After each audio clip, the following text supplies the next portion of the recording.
Okay, this is my Quipu. So, starting with the first little section. These three beads represent the limbic system. The big green bead represents the cerebral cortex, how big it is, how vast it is, how much information it can store, etc. And then the red bead is for emotions, and they play a key part in making new memories, learning new information, making connections. So emotions are very important.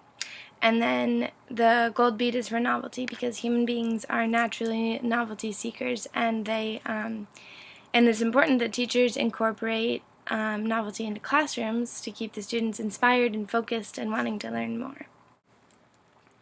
Okay, the second little chunk on my Quipu is the information processing model. So the way I put this in bead form was I started with a flesh-colored bead to remind myself that it's like senses of your body. So sight, touch, hearing, smell, taste, that's the first thing. And then it can get dumped. You could move on to something more important. So that's a little red bead. And then immediate memory is my little shiny eye, and then it can get dumped again, but if it doesn't, it goes on to working memory, which is this little like windmill shaped bead to working memory, and then it can get dumped again, but if it doesn't, then there's self-concept, and then there's long-term memory. So hopefully, if it's really important and you didn't get distracted and ever get dumped on one of these red beads, it'll make it all the way to long-term memory. And then I have this little blue bead that kind of slides across the whole thing to remind myself of past experiences and how those kind of come into play with everything, all the new information you learned. Past experiences are constantly affecting how you are processing that new information. Okay, this little section is the primacy recency model, and that is really, I think this is one of the most important things we learned this semester. It's what you should base your entire lesson, and if not even day, around. So basically, there are three key times. There's the first prime time, which is when you should be telling the students about all of the new information, going over the game plan, because this is when they're going to be able to pay the most attention. So you're going to get all of the most important stuff in this little piece of beautiful time in your class. And then the little pink bead in the middle that's like downtime, so it's smaller, so students should be having group activities, kind of practicing what they're learning, just to keep them kind of focused, because you can't lecture during this time. They are not going to pay attention to you. And then the last chunk is closure. This is when you should just wrap everything up and assign homework, kind of go over the main part, because this is what they're going to be able to remember the most. And even though it's the last, it's like the recency thing, because it's the most recent to your next class. And then all these little beads in between are to remind me that during this lesson or this day or whatever, there are so many different types of learners that are going to be in the classroom.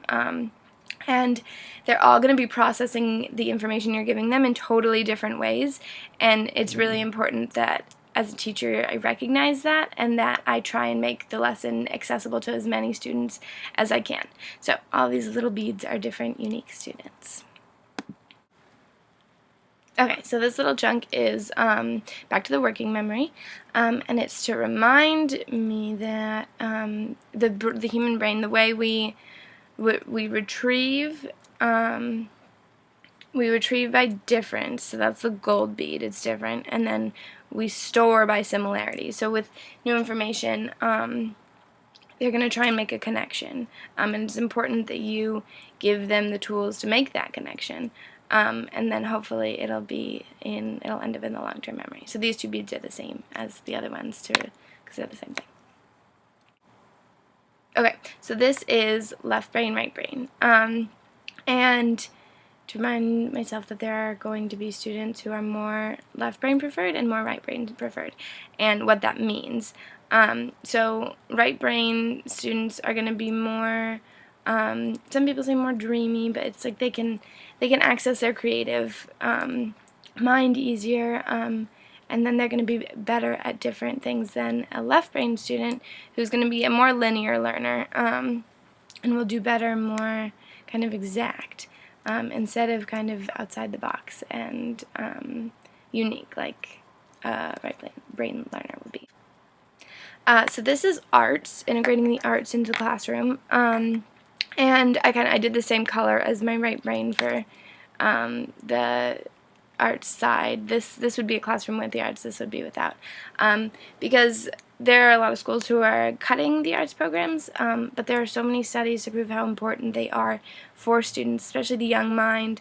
And so I did it kind of colorful to remind myself that you can access more students if you have a more artistic and kind of unique approach to class. Instead of just lecturing and making it really plain, it's important to kind of like spice it up. That goes with the novelty. And arts have been proven to improve test scores for developmental reasons are really important. So this is kind of without arts, this is with arts. You can kind of see which one's more appealing. Okay, and last but not least, we have Bloom's taxonomy. So the way I organized it is like at the bottom it's kind of blah, because it's like, yeah, remembering is good and that's fine. It's good to remember important things, but as you work up, the beads kind of get prettier until you get all the way to the top where you're golden, because you want to be able to access all of these. And as a teacher, it's your goal to be able to kind of work your way up Bloom's taxonomy and have your students be able to reach the top, so you have everything from knowledge to evaluating and really using their brains. So that's Bloom's taxonomy, and that is my Quipu, which I think is really pretty. So thanks.